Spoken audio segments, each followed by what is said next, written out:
Hi. ఇల్లు కొనడం అనేది అతిపెద్ద ఆర్థిక భారంగా మారిపోయిన రోజులివి. ముఖ్యంగా పట్టణాల్లో నివసించే మధ్యతరగతి కుటుంబాలకు ఇల్లు కొనటం తలకు మించిన భారంగా మారింది. ఈఎంఐలు, రిజిస్ట్రేషన్ ఖర్చులు, నిర్మాణ వ్యయాలను భరించటం చాలా కష్టంగా ఉంటుంది. అందుకే 2026 బడ్జెట్పై హౌసింగ్ రంగం ఆశలు పెట్టుకుంది. గత బడ్జెట్లో గృహ నిర్మాణానికి కేటాయింపులు పెరగటం, ట్యాక్స్ రాయితీలు డిమాండ్ను కొంత బలపరిచాయి. ఈసారి కూడా విధాన మార్పులు కావాలని పరిశ్రమ కోరుకుంటోంది. ముఖ్యంగా అఫోర్డబుల్ హౌసింగ్ నిర్వచనాన్ని విస్తరించడం, నిర్మాణ ఖర్చులు తగ్గించే చర్యలు తీసుకోవటం, ఫస్ట్ టైం హోమ్ బయర్లకు మరింత సపోర్ట్ ఇవ్వటం చేయాలని ఆశిస్తోంది. ఫిబ్రవరి 1 బడ్జెట్లో ఈ అంశాలపై ప్రభుత్వం ఏ స్థాయిలో స్పందిస్తుందనేది ఇప్పుడు ఈ రియల్ ఎస్టేట్ రంగం ఎదురుచూస్తున్న కీలక ప్రశ్న.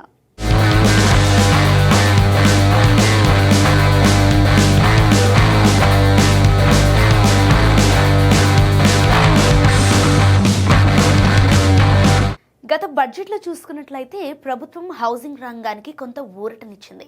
2025-2026 బడ్జెట్లో హౌసింగ్ అండ్ అర్బన్ అఫైర్స్ మంత్రిత్వ శాఖకు 96,777 కోట్ల రూపాయలను కేటాయించారు. ఇది గతంలో పోలిస్తే సుమారు 17% పెరుగుదల. సో ఈ నిధుల ప్రధానంగా అర్బన్ హౌసింగ్, స్మార్ట్ సిటీలు, అమృత్ లాంటి పథకాలకు వెళ్లాయి. అదే సమయంలో ఆదాయపు పన్ను మినహాయింపులు పెరగటం వల్ల మధ్యతరగతి చేతిలో కొంత అదనపు డబ్బు ఉండటంతో ఇళ్ల కొనుగోళ్లపై ఆసక్తి పెరిగింది. ఇక నిర్మాణ వ్యయాల విషయానికి వస్తే సిమెంట్పై జీఎస్టీ రేట్ను 28% నుంచి 18% తగ్గించడం రియల్ ఎస్టేట్ రంగానికి పెద్ద ఊరటగా మారింది. దీనివల్ల నిర్మాణ ఖర్చులు కొంత తగ్గాయి, కానీ ఇది సరిపోదని డెవలపర్లు చెబుతున్నారు. ఇంకా చాలా రా మెటీరియల్స్పై పన్ను భారం ఎక్కువగానే ఉందన్నది వారి వాదన. ఈ సమయంలో 2026 బడ్జెట్లో అఫోర్డబుల్ హౌసింగ్పై ప్రత్యేక దృష్టి పెట్టాలని పరిశ్రమ కోరుతోంది. ప్రజెంట్ అయితే అఫోర్డబుల్ హౌసింగ్కు ఉన్న ధర పరిమితిని పెంచాలని డెవలపర్ల సంఘం క్రై డిమాండ్ చేస్తోంది.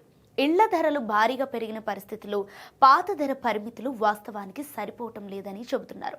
సో ఈ పరిమితి పెరిగితే మరిన్ని ఇళ్లు అఫోర్డబుల్ కేటగిరీలోకి వస్తాయి. సో అప్పుడు వినియోగదారులకు తక్కువ జీఎస్టీ ప్రయోజనం లభిస్తుంది.